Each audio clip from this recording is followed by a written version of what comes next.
General Wilkins, eto, last warning ko sa iyo, sa nangyari, you're lying. Gusto mo i-cite ko na? Paano-ano pa yung mukha mo eh? You're not respecting this committee. And I warn you, this will be the last. Kanina nang tinatanong kita, akala mo hindi kita babalikan? Now you admit that it's all about your command responsibility. Well, in fact, magtuturuan na, aserto, dinideny mo. Of course, your words against the words of aserto. Now, eto si Jed. Did you really interrogate personally, Jed Pilapil? Yun nga, Mr. Chair, hindi ko kasi maalala na nakinausap ko siya. Basta ang alam ko, nasa opisina siya, Mr. Chair. Ayun And yung I problema. don't lie, Mr. Chair. You're not lying, you lie. Just a few minutes ago. Sa harap ko. Sinabi mo na delegated, that authority was delegated to your personnel. Yes, Mr. Chair. Nung tinanong ka ni Chairman Akop, inamin mo. Question of command responsibility. Are you not lying? No, Mr. Chair. Also, Mr. Chairman, with that, I move to cite in contempt General Wilkins. Pasensyahan po tayo dito. In violation of Section C, Section 11, letter C, of our rules. So move, Mr. Chairman. Pinagbigyan na kita. Yun pa ang sagot mo? There is a motion to cite in contempt General Wilkins Villanueva for violating Section 11, paragraph C, refusal to answer relevant questions from the committee. This was duly seconded. And do I hear any objections? Hearing none, the motion is approved.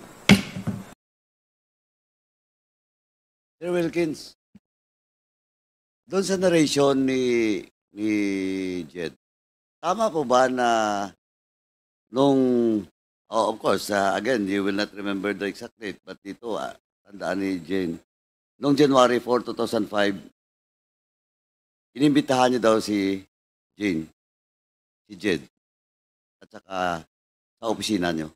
Hindi ko ma-remember yung date. yung date. Pero, basta but you confirm. siya.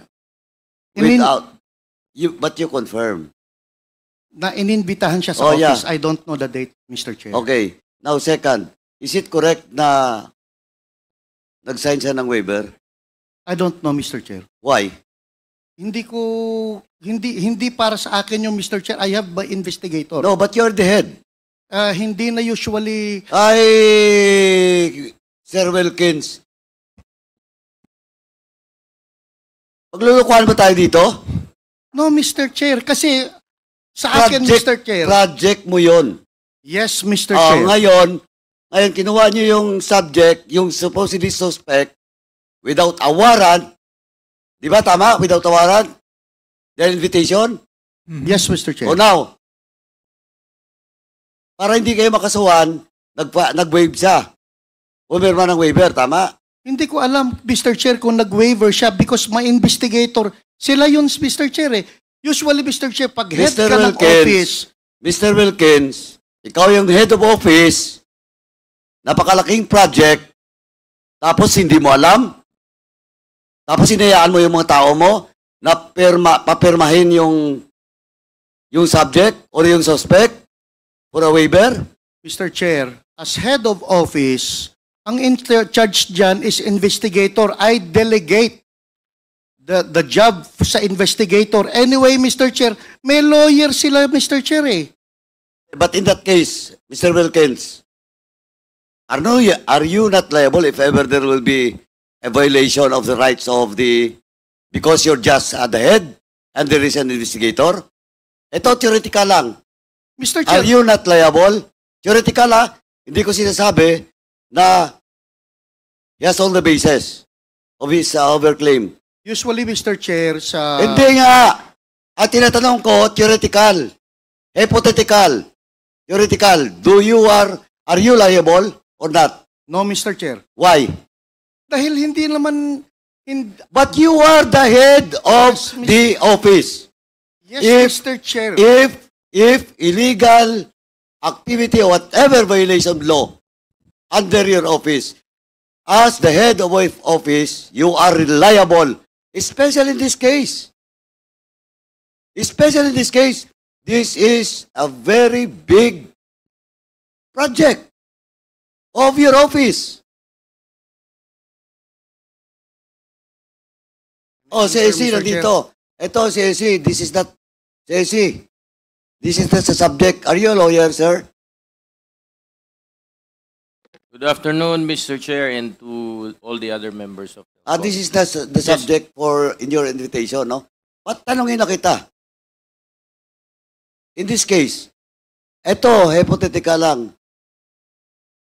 If the investigator of Wilkins violates the right of the suspect, is he not liable of any case? Mr. Chair, there are circumstances that has to be met for the principle of command responsibility to apply to the extent that the principal may be liable. Because, Mr. Chair, as explained by former Executive Director General Villanueva, he mentioned that he delegated the conduct of, if I heard him correctly, the conduct of that operation to his investigator. No, that is not the conduct of So- the operation, the conduct of the investigation, Conduct of the interrogation, Mr. Chair. of the interrogation. Yes, Mr. Chair. Pero sa project, nandun siya. Directly being supervised by Mr. Wilkins. Like At inamin niya yan.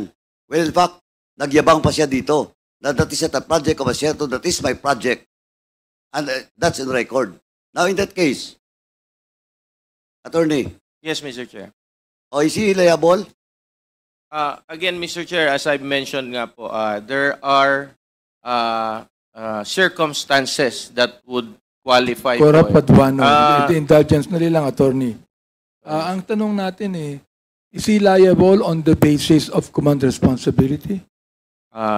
Mr. Chair, as I am explaining, there should be qualifying circumstances present in a case for a principal to be liable under command responsibility. There is, just like what you've said, that he delegated the authority to investigate. Kumonte de Ramos. Hindi na makapagsasabi ngayon, patay na eh. Palagay ko, namatay siya dahil dyan eh. Mr. Chair, Pangalawa, walang arrest warrant. Is that a violation too? Mr. Chair, if I heard the representation of Mr. Villanueva correctly a while ago, the matter is already decided with finality in the Supreme Court. I would not like to comment on the merits thereof as it may violate our duty as lawyer as far as there is already a decision made by the Supreme Court. But again, with regard po doon sa possible accountability, administrative accountability or liability of Mr. Villanueva as the principal or head of the office during the time of that conduct of investigation, it will all depend po dun sa mga attending circumstances. Because as I mentioned, Mr. Chair, one of the requirements is that the principal should know that there is an irregularity